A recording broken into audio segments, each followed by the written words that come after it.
লালমনিরহাটের হাতীবান্ধা উপজেলায় বেসরকারি উন্নয়ন সংস্থা সওয়াবের উদ্যোগে ৪০টি মসজিদ ও মাদ্রাসায় সুপেয় পানির ব্যবস্থা ও অজুখানা নির্মাণ সামগ্রী বিতরণ করা হয়েছে। বৃহস্পতিবার বিকালে উপজেলার সরকারি আলিমুদ্দিন কলেজ মাঠে আয়োজিত অনুষ্ঠানে সংশ্লিষ্ট মসজিদ ও মাদ্রাসা কমিটির দায়িত্বপ্রাপ্তদের হাতে ৪০টি নলকূপ ও অজুখানা নির্মাণের প্রয়োজনীয় সামগ্রী তুলে দেওয়া হয়।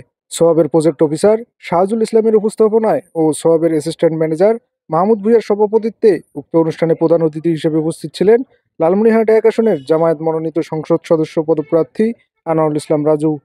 এ সময় বিশেষ অতিথি হিসেবে আরও উপস্থিত ছিলেন হাতীবান্ধা উপজেলা জামায়াতের ভারপ্রাপ্ত আমির রফিকুল ইসলাম, সাবেক ইউপি চেয়ারম্যান হাবিবুর রহমান ছাতা, সাবেক ছাত্রনেতা জাহাঙ্গীর আলম, শিবির সভাপতি হামিদুর রহমান জিয়ন, সওয়াবের প্রজেক্ট অফিসার আফতাবুজ্জামান সহ উপজেলার বিভিন্ন এলাকা থেকে আসা মসজিদ ও মাদ্রাসা কমিটির দায়িত্বপ্রাপ্তরা। এই প্রোগ্রামগুলো সওয়াব অনেক আগ থেকে করে আসতেছিল, কিন্তু আমরা আগে দিতাম গোপনে।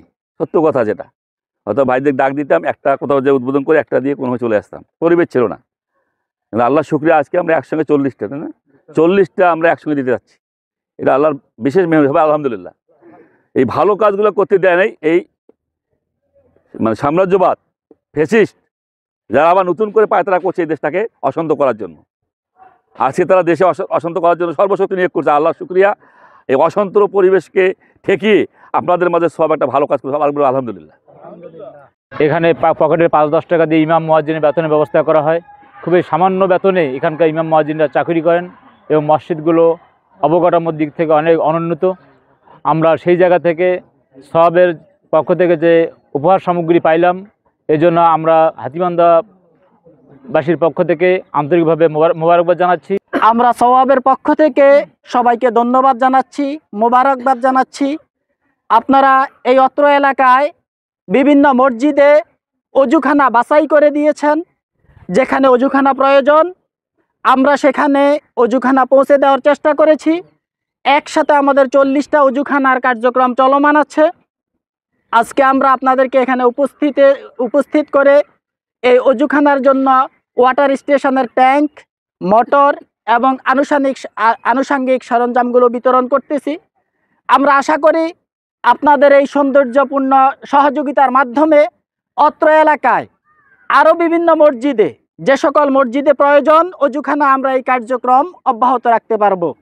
আমাদের উত্তরাঞ্চলটা আমরা যদিও 2024-এর 5ই আগস্ট বৈষম্য বিরোধী আন্দোলনের মাধ্যমে বাংলাদেশে বৈষম্য মুক্ত করার চেষ্টা হয়েছে, কিন্তু দুর্ভাগ্য হলে সত্ত্বেও যে আমাদের উত্তরাঞ্চল আমরা এখনও বৈষম্য শিকার। আমরা এনজিওগুলো যারা মানুষের কল্যাণে, মানবতার কল্যাণে কাজ করে, তাদের সামগ্রিক কাজকর্ম আমি মনে করি উত্তরাঞ্চল পাওয়ার হকদার। কিন্তু দুর্ভাগ্য হলেও সত্য, মুষ্টিমেয় কিছু সওয়াবের মতো এনজিও যারা আমাদের এখানে কাজ করছে। আমরা বাংলাদেশের সকল এনজিওকে আহ্বান জানাবো যে এনজিওর কার্যক্রমের হকদার হচ্ছে উত্তরাঞ্চলের মানুষ, বিশেষ করে আমার হাতীবান্ধা পাটগ্রামের মানুষ। তো আসুন আমরা একসাথে মিলে আমরা গরিব দুঃখীর পাশে দাঁড়াই, আমরা তাদের মুখে হাসি ফোটানোর চেষ্টা করি। আমরা একটি অনুন্নয়নশীল এলাকাকে উন্নত করার জন্য সকলে মিলে, সামর্থ্যবান ব্যক্তি যারা আছে সকলে মিলে আমরা এগিয়ে আসি।